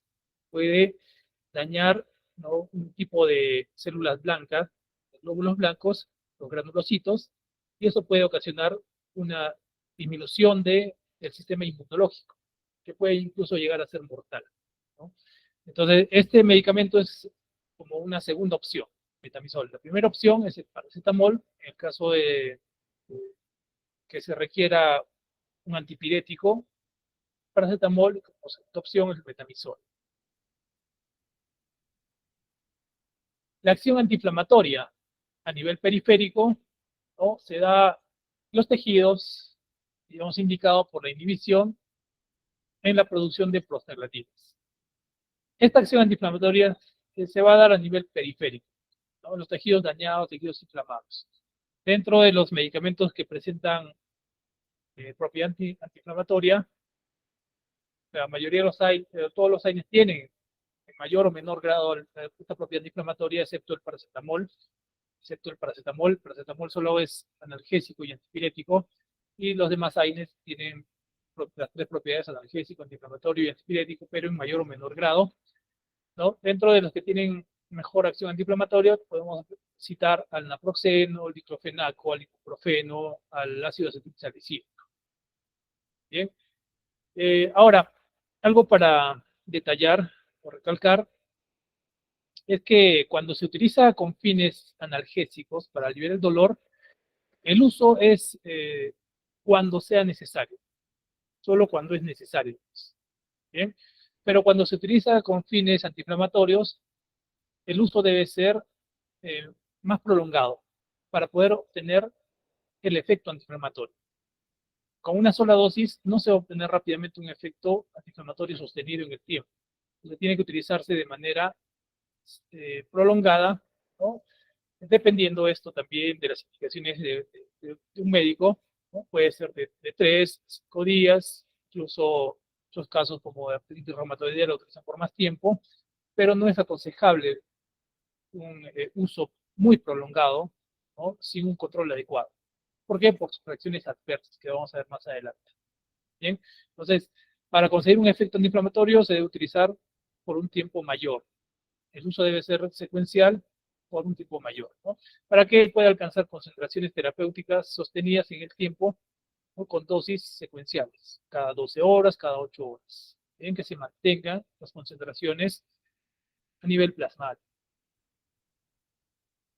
Otra propiedad que inicialmente no les había comentado, pero que también presentan los AINES y especialmente el ácido acetilsalicílico, es esta propiedad o esta acción antiagregante plaquetario. Antiagregante plaquetario. Es decir, va a disminuir la formación de coágulos. En pacientes que sean susceptibles a formar coágulos, pacientes que hayan sufrido un paro cardíaco ocasionado por un coágulo o por un trombo. Entonces, en el caso de la aspirina tiene esa propiedad de ser antiagregante plaquetario. ¿Y a qué me refiero con antiagregante plaquetario? Es que impide la formación de coágulos. Cuando nosotros nos hacemos una herida, un corte, ¿qué es lo que ocurre para que esa herida, ese corte cierre? Pues vienen las plaquetas y se agregan uno sobre otro para formar un coágulo, un tapón de coágulo. De tal manera de que ese coágulo impida que el cuerpo se desangre, ¿no? Que el cuerpo se desangre. Entonces, pero cuando se forman coágulos y no es necesario, en los vasos sanguíneos, en las venas, en las arterias, se forman coágulos, pero no es necesario, ¿qué es lo que puede ocasionar? Puede ocasionar de que ese coágulo viaje a través de la sangre y llegue al corazón y obstruya el corazón y puede provocar un paro cardíaco y consecuentemente la muerte de una persona, ¿no? Entonces, hay diferentes situaciones, enfermedades que hacen susceptible a una persona de formar coágulos, ¿no? Por ejemplo, varices, insuficiencia venosa, ¿no? Ese tipo de enfermedades hacen susceptible a una persona de formar coágulos y también propenso a que sufra un paro cardíaco. Entonces, para evitar ello, para evitar la formación de coágulos en personas susceptibles, no en todos, en personas que tienen esa predisposición de formar coágulos, se utiliza la aspirina, generalmente, mayormente la aspirina, ¿ah? Pero en bajas concentraciones, ¿no? En 100 miligramos o menos concentración desde 65 hasta 120 miligramos, en bajas concentraciones. Normalmente, convencionalmente, la aspirina se utiliza en 500 miligramos, pero en bajas concentraciones, es decir, en menor cantidad, va a realizar esta acción de ser antiagregante plaquetario. Antiagregante plaquetario. Bien, los demás AINES también pueden realizar esta acción, ¿no? Pero la que tiene esta actividad mucho más marcada es la aspirina, porque también tiene una unión reversible, se une más fuertemente y se mantiene o se sostiene el efecto a través del tiempo, ¿no? Ahora también se debe tener cuidado cuando se utiliza aspirina, ya que al inhibir o al disminuir la agregación plaquetaria, hace que la sangre sea más líquida, menos densa. Y esto puede ser contraproducente cuando una persona sufre un accidente, un corte, ya que se puede desangrar. ¿Por qué? Porque la sangre ya no va a formar los coágulos rápidamente, porque va a estar líquida, ¿no? Entonces, ese es uno de los cuidados que se debe tener cuando se utiliza la aspirina, a dosis bajas de 100 miligramos. ¿Bien? Entonces, otra cosa, ¿no? Se recomienda, o en la publicidad escuchamos, o de repente he escuchado, no lo sé, que a partir de los 40 años una persona debe tomar aspirina. una tableta de aspirina de 100 miligramos al día para proteger el corazón, ¿no? Pero esto no es en todos los casos, sino en aquellas personas que son susceptibles a formar coágulos. Aquellas personas que hayan tenido episodios de infartos del corazón, entonces pueden formar coágulos, o personas que, por ejemplo, hayan tenido trasplante de cadera, trasplante de rodilla, o personas con otro tipo de afecciones en las cuales realmente está indicado el uso de antiagregantes plaquetarios. Bien. Por otro lado, también tenemos reacciones adversas. Reacciones adversas. Recordemos que los medicamentos no solamente tienen propiedades terapéuticas beneficiosas para la salud, sino también presentan reacciones adversas. Habíamos dicho de que una reacción adversa es un efecto negativo no esperado, no intencionado, que se presenta tras el uso de un medicamento en dosis terapéuticas normales, ¿no? Entonces los AINES no están exentos, no están libres de manifestar o de producir reacciones adversas. Una de las más frecuentes reacciones adversas que se produce son las reacciones a nivel gastrointestinal. Recordemos que los AINES tienen una naturaleza ácida. Cuando se utilizan por mucho tiempo, pueden ocasionar daños a la mucosa intestinal, ¿no? Y consecuentemente originar una gastritis. Esa es una de las reacciones adversas más frecuentes que se produce por el uso prolongado de AINES.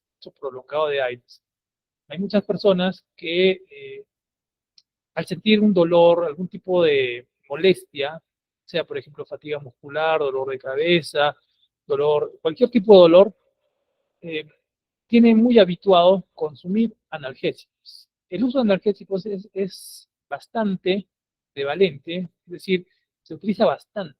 Es uno de los medicamentos que más se utilizan los analgésicos. Por eso justamente estamos viendo este tema, ¿no? Porque es uno de los que más se utiliza.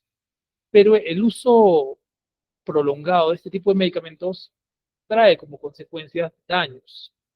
Entonces es importante conocer este tipo de reacciones adversas para de alguna manera prevenir, ¿no? ¿Por qué se produce estas reacciones adversas a nivel gastrointestinal? Justamente por su mecanismo de acción, ¿no? ¿Por qué? Porque al inhibir las prostaglandinas, también inhiben o impiden la formación de la mucosa gástrica. Las prostaglandinas en el estómago son importantes para producir mucosa gástrica y para mejorar la circulación sanguínea. Pero el uso prolongado de AINES lo que va a hacer es dañar esta mucosa.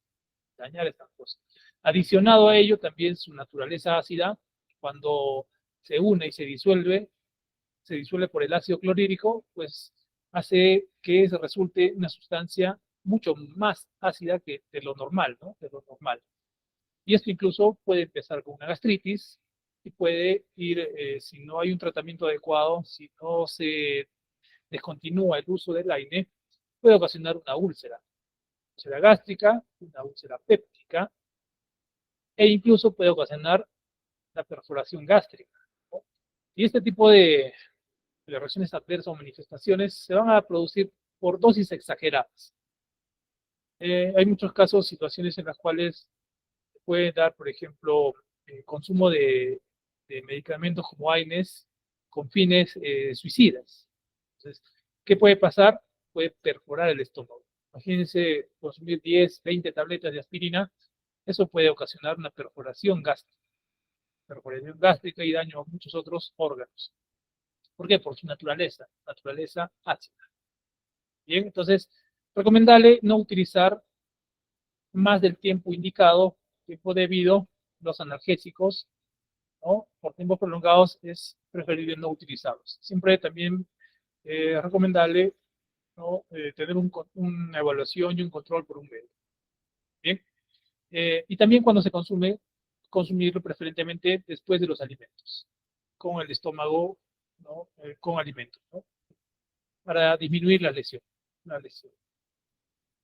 El menos gastrolesivo es el paracetamol. El más gastrolesivo es la aspirina, como dato. Por otro lado, también tenemos otra reacción adversa, pero a nivel cardiovascular. ¿Qué pueden ocasionar los AINES a nivel cardiovascular? Pueden ocasionar un aumento de la presión arterial, una elevación en 5 milímetros de mercurio. ¿Y eso por qué se va a producir? Se va a producir, ¿por qué? Porque los AINES van a alterar el volumen sanguíneo,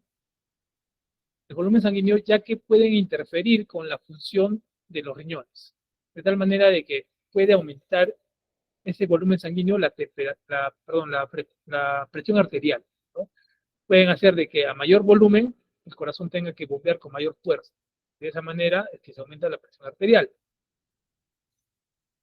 Por otro lado, también puede interferir con la función del corazón, justamente del bombeo sanguíneo, ¿no?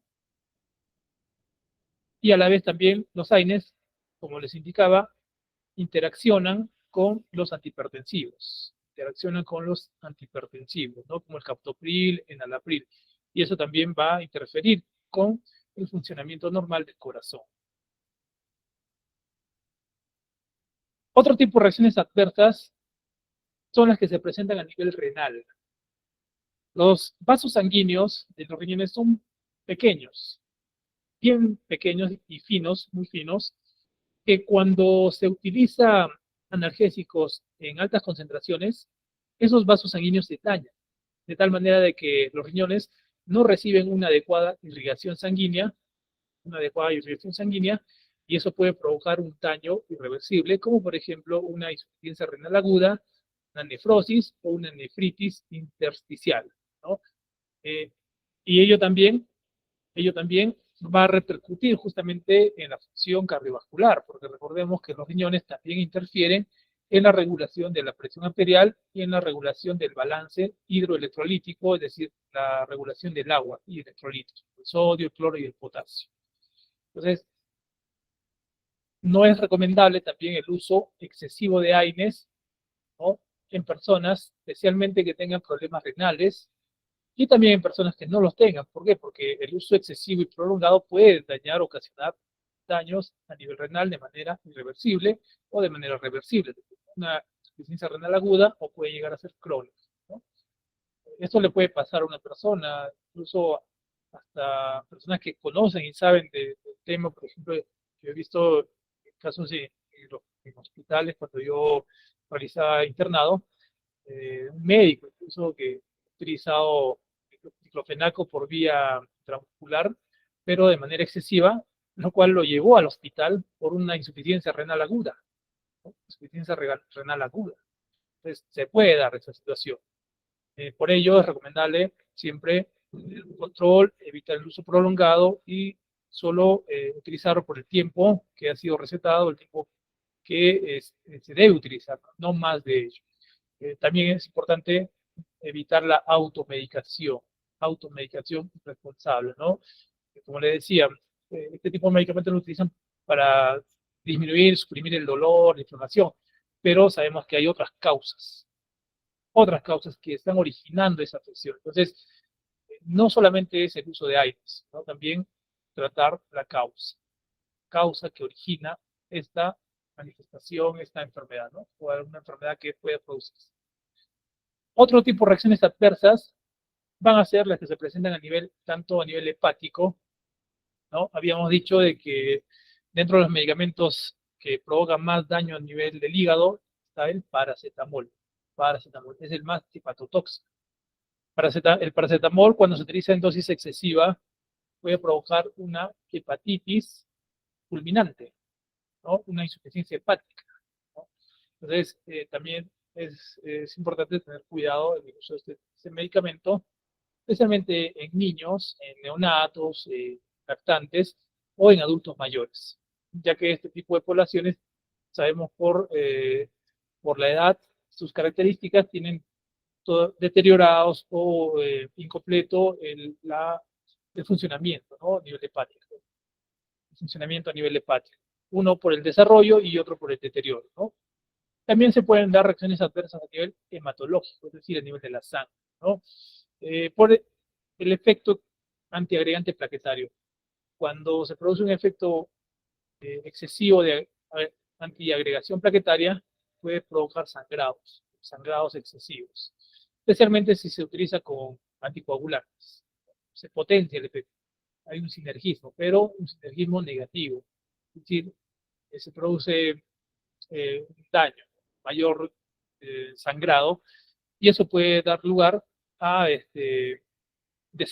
desangramiento, uno puede llegar a la muerte, sangrado excesivo. También tenemos el uso durante el embarazo de AINES.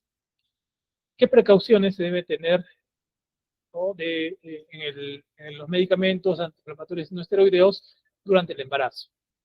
Eh, Inicialmente, decir que todo medicamento durante el embarazo es dañino, potencialmente dañino, a excepción de algunos, ¿no? Como por ejemplo vitaminas, que son seguros, ¿no? Pero siempre el uso de un medicamento durante el embarazo debe ser supervisado por un ginecólogo, ya que no solamente se trata de la salud de la madre, sino también del ser, de la vida que se encuentra, ¿no? En el vientre de la madre. Entonces, el uso de los AINES durante el embarazo podemos dividirlo en dos trimestres, ¿no? En tres trimestres, primero, segundo y tercer trimestre. ¿Qué nos dice la literatura del uso de AINES en el primer trimestre? Existe, dice, un mayor riesgo de aborto o malformación cardíaca. ¿Qué es lo que puede provocar los AINES? Al ser también, como les indicaba, antiagregante plaquetario, ¿no? Puede facilitar o puede producir una dilatación y una expulsión del feto, ¿no? Es decir, un aborto no intencionado. O también puede producir malformaciones cardíacas, ya que el uso de AINES está relacionado al cierre prematuro del ductus arterioso, es decir, afecta al corazón de este nuevo ser que se está formando.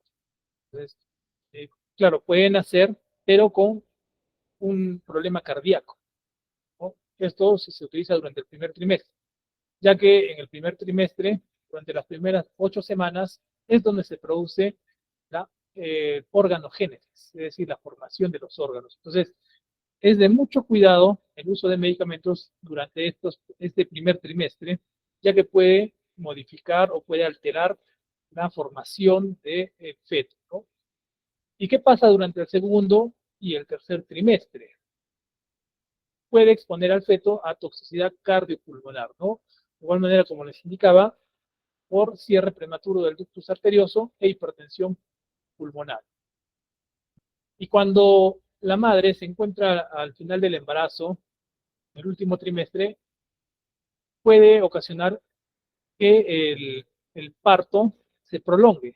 ¿Por qué? Porque puede haber un mayor sangrado y también ello conlleva a una prolongación del parto y eso puede exponer la vida del feto y de la madre, ¿no? Mayor sangrado, mayor riesgo, ¿bien?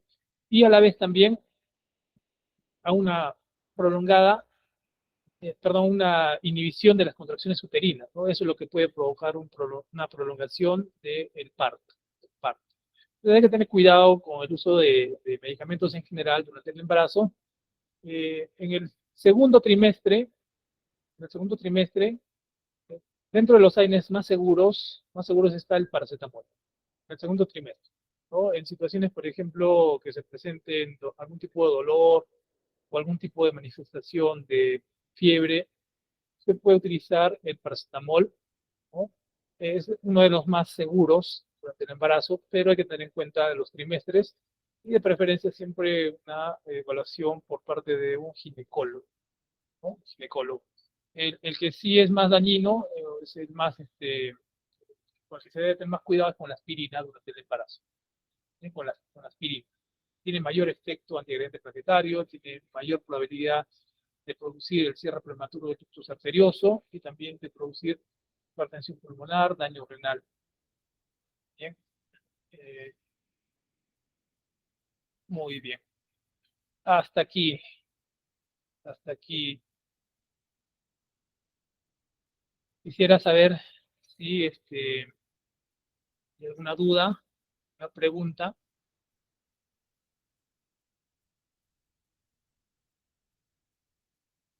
A ver, un momentito, por favor, voy a arreglar la pantalla.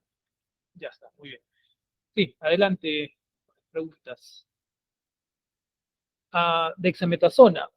La dexametasona, como les indicaba al inicio, es otro tipo de antiinflamatorio, es de tipo esteroideo, también conocido como corticoides o glucocorticoides. Puede provocar muchas reacciones adversas, como por ejemplo aumento de los niveles de glucosa, descalcificación, puede provocar también desbalance de, de- de los electrolitos y del agua, y en el embarazo está relacionado a la presencia de labio leporino. Está totalmente contraindicado durante el embarazo el uso de dexametasona. Bien, y también otro tipo de reacciones adversas en una persona no embarazada es que puede provocar glaucoma, puede provocar también el síndrome de Cushing, es uno de los más característicos, ¿no? Cuando la persona lo utiliza por mucho tiempo, se hincha, ¿no? Eso se conoce como síndrome de Cushing. Eh, bien, ¿alguna otra pregunta por ahí respecto al tema que hemos desarrollado?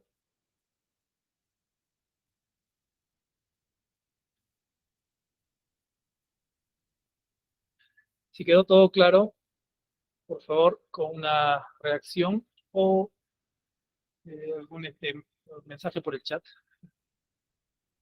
Bien, bueno, espero haber sido o haber podido dejarme entender